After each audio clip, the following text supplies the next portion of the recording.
கரூரில் நடந்த ஒரு மிக மிக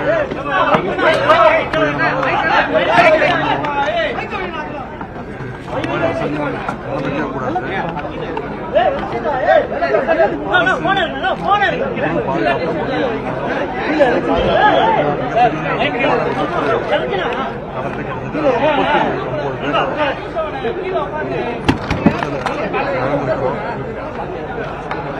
முதலமைச்சர் அவர்கள் செய்தியை கேள்விப்பட்ட உடனே இருக்கக்கூடிய சட்டமன்ற உறுப்பினர், நாடாளுமன்ற உறுப்பினர், மாவட்ட பக்கத்து மாவட்டங்கள் மாவட்ட ஆட்சித்தலைவர்கள், பக்கத்து மாவட்டத்தில் இருக்கக்கூடிய அனைத்து அமைச்சர்கள் உடனடியாக இந்த பகுதிக்கு வர வச்சு, மாவட்டத்துக்கு வர வச்சு என்னென்ன மருத்துவ உதவிகள் தேவையோ அதையெல்லாம் உடனடியாக செய்ய சொன்னார். முதலமைச்சர் அவர்களே மிகுந்த சோகத்தில் இருந்ததுனால அவரால் தாங்க முடியல. என்னோட தொடர்ந்து பேசினார்.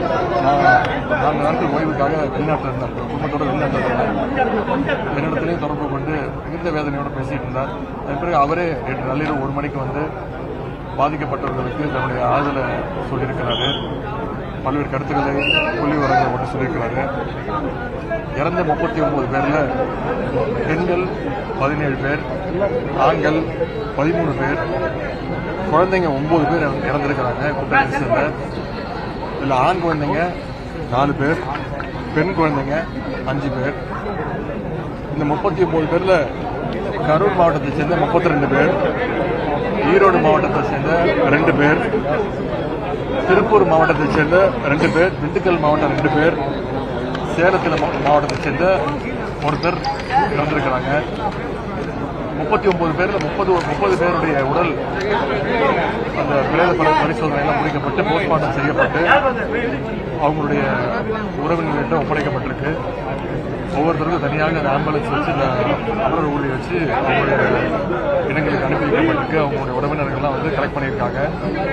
இன்னும் ஒரு 9 பேருடைய உடல் பரிசோதனை பிரேத பரிசோதனை நடந்துகிட்டு இருக்கு. இன்னும் 2 மணி நேரத்தில் அது முடிஞ்சிடும்.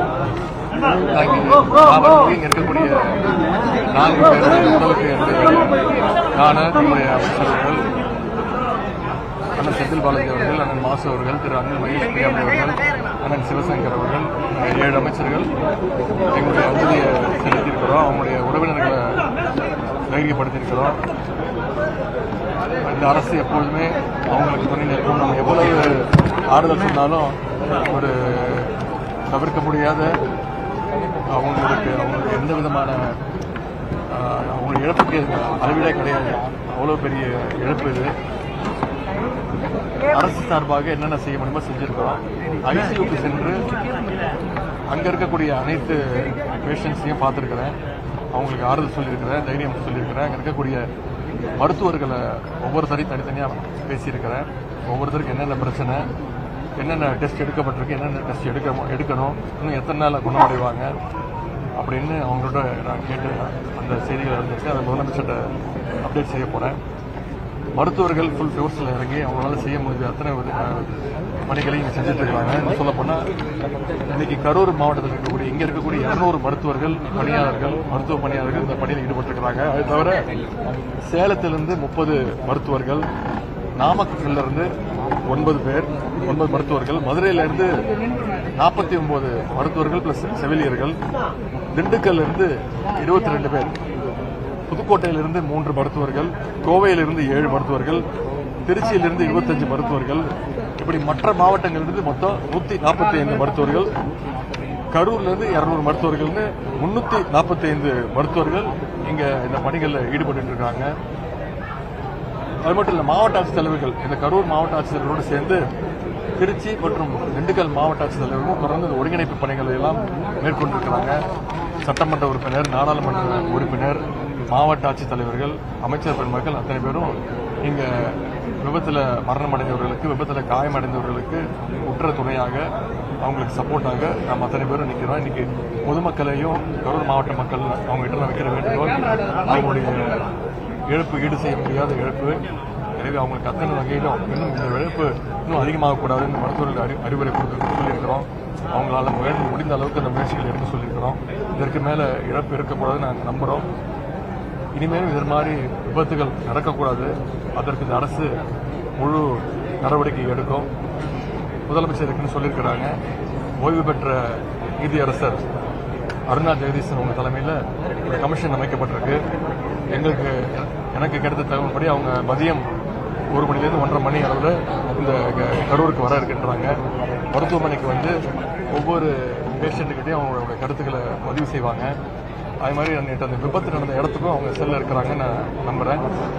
எனவே அவங்க கொடுக்கக்கூடிய அந்த கமிஷன் அந்த ரிப்போர்ட் தகுந்தபடி முதலமைச்சர் அவர்கள் நிச்சயம் சட்டப்பூர்வமான நடவடிக்கைகளை விரைவில் எடுப்பாங்க.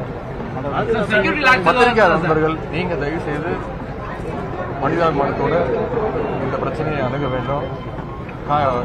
உயிரிழந்தவங்க, காயம்பட்டவர்கள்லாம் நம்ம அத்தனை பேர் இந்த நேரத்தில் துணையாக ஆறுதலா இருக்க வேண்டும் அப்படின்னு அவங்களையெல்லாம் நான் கேட்டுக்கிறேன்.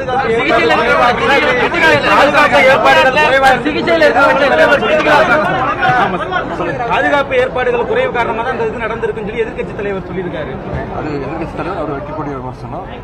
முதலமைச்சர் அவர்கள் எனக்கு வந்து பார்த்துருக்கிறாங்க. எதிர்க்கட்சித் தலைவர் அவர்களே அதே இடத்துல 2 நாட்களுக்கு முன்பு தன்னுடைய பிரச்சாரத்தை மேற்கொண்டிருக்கிறாங்க.